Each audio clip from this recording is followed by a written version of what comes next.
금년에 저희는 이 광복 70주년을 맞이해서 대통령께 업무 보고를 하면서 통일 준비의 추진 전략을 이렇게 세웠습니다. 국민이 참여하는 통일 준비. 두 번째는 북한과 함께하는 통일 준비. 세 번째는 국제사회와 더불어 하는 통일 준비. 이렇게 설정을 했습니다. 국민이 참여하지 않으면 안 됩니다. 통일이라고 하는 것은 너무나 광범위하고 장기적이고 역사적인 그러한 과업이기 때문에 이것은 정부 혼자서 할 수가 없는 일입니다. 당연히 정부가 국민이 내신 세금을 가지고 통일을 위해서 전문적으로 연구도 하고 정책들도 추진하라고 해서 그렇게 해서 만들어진 부처가 바로 통일부입니다. 1969년도에 만들어졌습니다. 46년 됐습니다. 통일부가 있기 때문에 당연히 저희들은 이 일만을 위해서 늘 고민하고 일을 해오고 있습니다.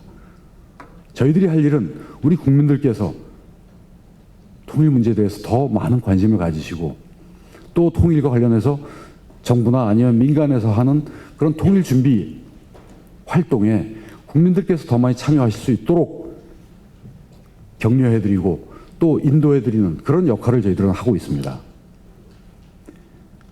중요한 것은 우리 국민들의 관심이고 국민들의 참여입니다. 조금이라도 시간을 내서 우리 국민들께서 통일을 생각하시고 통일 준비를 위해서 내가 무엇을 할 것인가를 한 번쯤 고민을 해보신다면 저는 그것만큼 중요한 통일 준비가 없다고 생각합니다. 정부가 아무리 좋은 계획을 짜고 또 이 통일운동을 하시는 분들이 아주 열정적으로 이 활동을 한다고 하더라도 그것보다 훨씬 중요한 것이 우리 5천만 대한민국 국민들께서 하루에 한 번씩도 저는 기대하지 않습니다. 일주일에 한 번씩이라도 통일을 한번 얘기하고 통일을 생각한다면 저는 그것만한 준비가 저는 없다고 생각합니다. 그런 의미에서 저는 교회가 하실 수 있는 일들이 굉장히 많다고 봅니다. 물론 많은 교회들에서 통일을 우리 교회에 다니시는 교인들에게 그 말씀들을 하시는 목사님들을 제가 많이 알고 있습니다. 그야말로 정말 통일을 어떤 교회들에서는 그 교회의 가장 중요한 기도의 제목으로 활동의 제목으로 활동의 목표로 삼고 가시는 분들을 저는 많이 봤습니다. 앞으로도 그런 교회들이 훨씬 더 많이 늘어났으면 좋겠다 하는 것이 제 생각입니다. 마지막으로 저는 역시 믿음, 소망, 사랑 중에서 첫 번째인 사랑입니다. 사랑을 통일 시대에 치환을 해서 말씀을 드린다면 결국은 연대와 공감이라고 저는 생각합니다. 아까도 제가 말씀드린 것처럼 통일 정책에 대해서 대북 정책에 대해서 우리 사회가 갈라져 있습니다. 서로 어떤 경우는 얘기도 잘 안 됩니다. 만나면 싸웁니다. 이렇게 돼가지고서는 우리가 통일 준비를 해나갈 수 없습니다. 그런 의미에서 저는 우리가 통일이라고 하는 목표와 비전을 제시해 놓고 그걸 이루기 위해서 많은 대화가 필요합니다. 그 대화 속에, 그 대화에는 그 대화의 기저에 깔려 있어야만 되는 것은 그것이 보수가 됐건 진보가 됐건 상대방의 얘기를 들어줄 수 있다라고 하는 것. 관용과 용서와 화해의 정신을 가지고 바라봐야 되는 것이라고 생각합니다. 그렇게 되어야만이 이 통일운동이라고 하는 것이 연대와 공감의 토대 위에 전 서 있을 수 있다고 봅니다. 가장 기본적인 저 밑바탕에 사랑이라고 하는 그런 덕목이, 그런 가치가 흘러갈 수 있다면 그 위에 통일운동의 연대와 공감이 형성될 수 있지 않을까 생각을 합니다. 무엇보다도 북녘에 있는 우리 동포들, 요즘 시장화가 많이 진행이 돼서 경제적인 형편이 많이 나아졌다고들 얘기를 합니다. 또 농업의 측면에서도 부분적으로 개혁적인 그런 조치도 있었고 시장의 그 증가 이런 것으로 해서 경제 형편이 많이 나아진 것처럼 비칩니다. 그런데 저는 사실은 저희들이 보지 못하는 가운데 많은 어려움이 있을 거라고 생각을 합니다. 시장이 활성화가 되고 증대가 된다면 시장 그 활동 속에서 시장 그 체제 안에서 돈을 버는 사람도 있겠지만 그 속에서 오히려 살기 어려운 사람들도 저는 분명히 있을 거라고 봅니다. 소위 양극화지요. 뭐 그것이 우리가 얘기하는 양극화하고는 좀 다를지 모르지만 여전히 굉장히 많은 어려움을 겪고 있는 북녘의 동포들이 전 있을 거라고 봅니다. 또 그런 얘기들도 많이 들려옵니다. 제가 걱정하고 있는 것은 그런 부분들입니다. 북녘에서 살고 있는 우리 동포들, 특히 어려움에 처해 있는 특히 어린아이들, 우리 아이들입니다. 남의 아이들이 아닙니다. 북녘에 있는 동포들 우리가 다 똑같은 우리 형제 자매들입니다. 그 어려운 처지에 있는 특히 90년대 중반에 북녘 동포들이 겪었던 그 참상은 여러분들도 생생하게 기억을 하실 겁니다.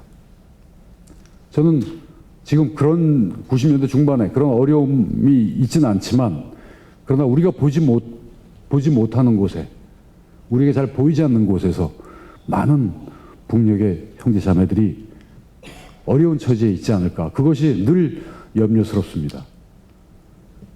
그분들에 대한 우리의 사랑의 감정을 구현할 수 있도록 노력을 하지 않으면 안 된다라고 하는 점을 말씀드리고 싶습니다. 우리가 같은 민족이라고 하는 거창한 전 민족이라는 말까지 말씀드리고 싶지는 않습니다만 북녘에 있는 동포들은 다 우리의 형제 자매다. 사랑을 나눠야 되는 대상이다라고 하는 점을 너무나 당연한 얘기입니다만 이 자리에서 다시 한번 말씀드리고 싶습니다. 그러한 북녘에 있는 우리 동포들에 대한 사랑의 감정을 갖고 있으면 저는 그런 것들이 우리 사회에도 전이가 될 수 있다고 봅니다. 우리 사회에서 통일을 생각하고 통일 운동을 하시는 분들이 그러한 사랑의 마음을 갖고 그 일을 한다면 그러한 생각을, 그러한 사랑의 마음이 저는 전파될 수 있다고 봅니다. 우리 사회에도 전파될 수 있다고 봅니다. 제가 장관이 되고 나서 통일 운동을 앞으로 이성적으로, 논리적으로 하지 말고 좀 문화적으로 해보자. 라는 생각을, 또 문화적이라는 말을 제가 쓰는 순간 그것도 벌써 하나의 그 틀이 돼버립니다. 제가 사실 그래서 말 쓰기가 좀 겁이 나긴 합니다만 그렇다고 또 말을 제가 안 할 수가 없기 때문에 결국은 공감을 할 수 있는 것들, 공감을 하는데 가장 중요한 수단이라고 얘기할까요? 그 결국 전 문화예술이라고 봅니다. 음악이나 미술이나 사진이나 영화나 소설이나 모든 다양한 이 문화적인 소위 사람들의 마음을 움직일 수 있는 것들, 사랑이라고 하는 것은 마음을 통해서 전달되는 거 아니겠습니까? 마음을 통해서 전달될 수 있는, 우리가 북녘 동포들을 생각할 때 그 가슴 저 밑에서부터 치밀어 오르는 그 뜨거움이 있지 않습니까? 그 뜨거움을 갖고 있다면 그 뜨거움은 다른 사람들에게도, 우리 한국에 살고 있는 우리 국민들에게도 전 전달될 수 있다고 봅니다.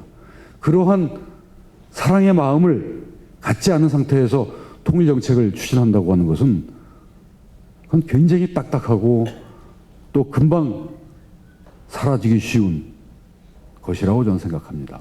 그런 의미에서 저는 종교가 할 수 있는 것이 엄청나게 많다고 생각을 합니다. 문화적으로 특히 우리의 젊은이들에게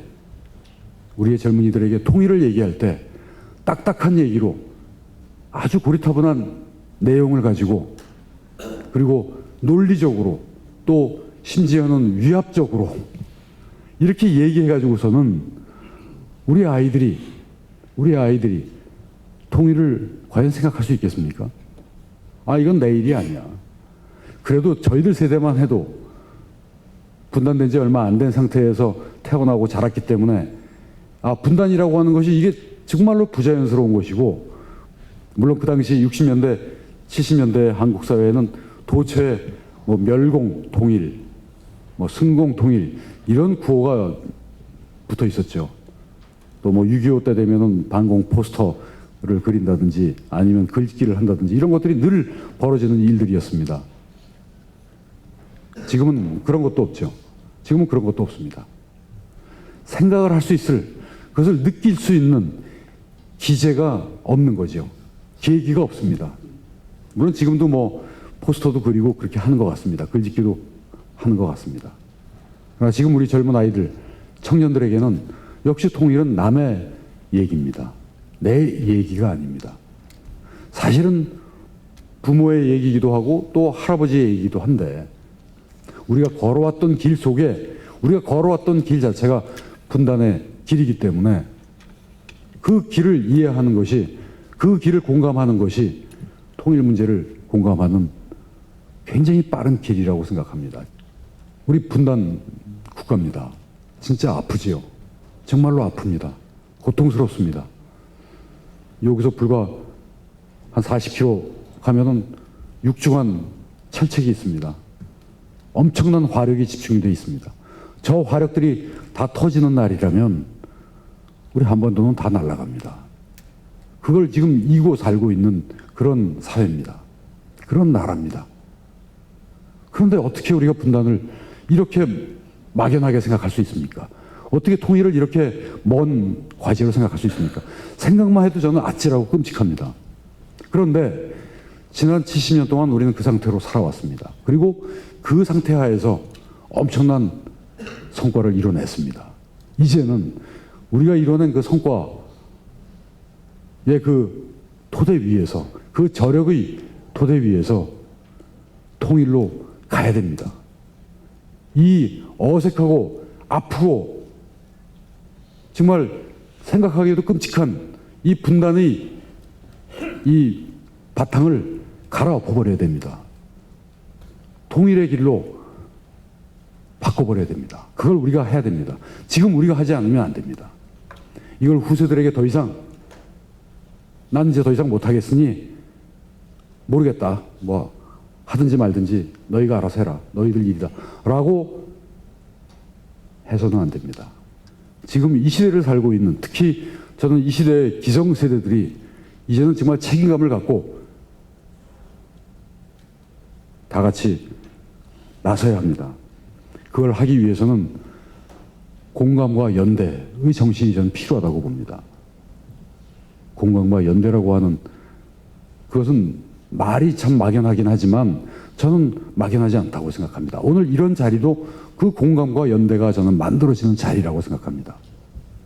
견해가 달라도 또 만나서 얘기를 하고 그렇지만 서로 더 이상 가까워질 수 없는 것들은 그대로 내버려 두면서 서로 합의할 수 있는 부분들을 가지고 함께 일을 해나가는 것. 그러한 공감이 우리 사회에 더 많아지면 많아질수록 통일의 길은 더 빨라질 수 있다고 저는 생각합니다. 우리 사회가 그런 공감과 연대의 직조를 가져야만이 그래야만이 우리가 나중에 남북이 협력을 할 때, 교류를 할 때, 또 나중에 통일이 될 때 우리 북녘 동포들을 우리가 더 쉽게 감싸 안을 수 있다고 생각합니다. 우리 사회가 그런 공감과 연대를 구축하지 못하면 나중에 통일이 된다고 하더라도 그 여정은 그 이후의 일들은 정말로 험난할 것이라고 저는 생각합니다. 그런 의미에서 어쩌면은 사랑에 기초한 공감과 연대를 우리 사회가 구축하는 것이야말로 진정한 의미의 통일 준비가 아닌가 생각을 합니다. 작년에 그래서 저희가 문화적인 그런 접근법을 좀 구사해보자 그래서 통일부가 여러 가지 문화적인 행사들을 했습니다. 그리고 거기에 동참하시겠다는 분들이 많지는 않았지만 굉장히 뭐랄까요, 아주 열정적으로 진심으로 참여하시는 분들이 많이 있었습니다. 그런 분들이 특히 젊은이들 가운데서도 그런 분들이 많이 있다는 사실을 제가 발견을 했습니다. 우리는 흔히들 특히 기성 세대들은 젊은이들은 통일에 대해서 별로 관심이 없다고 이렇게 치부하는 경향이 있습니다. 그렇지 않습니다. 우리 젊은이들이 그렇게 통일 문제에 등한시하지 않습니다. 물론 다수는 대부분은 통일 문제를 우선 잘 모르고 관심을 가질 만한 계기가 없었기 때문에 관심이 없는 것이지, 그런 기회를 제대로 갖기만 하면은 관심을 갖는 사람들이 많이 있습니다. 또 가질 수가 있습니다. 그래서 문화적으로 접근하기 위한 그런 노력을 작년에 저희가 좀 기울였는데 그렇게 아주 성공적인 것 같지는 않습니다. 물론 저희들 나름대로는 처음에 하는 행사들 치고는 잘 됐다고 생각을 합니다만, 그러나 제가 작년에 이 문화적인 행사들을 하면서 가졌던 처음의 의도는 그런 생각을 갖고 있는 이 문화 예술인들을 묶어내자는 것이 저는 사실은 목표였습니다. 작년에 제가 통일문화 네트워크라고 하는 민간단체를 그러한 활동을 하시겠다는 분들을 제가 좀 격려를 해서 자극을 줘가지고 통일문화 네트워크라는 단체가 지금 통일부의 산하단체로 등록을 했습니다. 이 네트워크는 자기들이 활동하기 위한 단체가 아니라 우리 사회의 다양한 분야의 다양한 문화예술 분야에 종사하시는 분들을 이 통일에 대해서 통일을 모티브로 하는 그러한 자신들의 문화예술 활동을 하도록 옆에서 격려해주고 또 하시는 분들끼리 네트워킹을 연대를 하기 위한 그런 것을 도와주는 그런 단체로서 설립토록 했습니다. 뭐 지금 활동이 이렇게 잘 되고 있지는 않습니다만 금년엔 더욱더 이 중요한 것은 그런 활동을 하시는 분들이 산발적으로 흩어져서 고립돼서 혼자서만 하시는 것보다는 같이 연대를 해서 하는 것이 훨씬 더 효과가 있고 더 파급력이 크다는 것입니다. 그리고 그러한 과정을 통해서 아까 제가 말 연대와 공감이라고 하는 것을 우리 사회에 전파시킬 수 있다고 봅니다. 교계에서도 특히 기독교 같은 경우는 문화적인 이런 여러 가지 활동들을 많이들 하시기 때문에 저는 교회에서도 그런 것을 할 수 있다고 생각합니다. 실제로 제가 아까 말씀드린 그 단체에서도 중요한 활동을 하시는 분들이 기독교의 그 바탕을 두신 분들입니다. 금년에 광복 70주년, 분단 70년을 저희가 맞이해서 몇 가지 행사를 하려고 합니다. 통일 박람회 2015 뭐 이런 행사를 해서 한 일정한 기간 동안 지금 저희가 생각하고 있는 것은 5월 달인데 5월 하순인데 5월 하순에 광화문, 경복궁 또 서울시청 해가지고 거기에서 여러 가지 좀 다채로운 행사들을 좀 벌이려고 합니다. 이런 것들이 잘 이루어지기 위해서는 역시 우리 국민들의 관심과 참여가 필요한데 우리가 더 열심히 잘해서 우리 국민들께서 특히 주말에 이런 행사에 나와서 한번 아이들을 데리고 통일을 한번 생각할 수 있는 그런 기회가 될 수 있도록 최선을 다하겠습니다.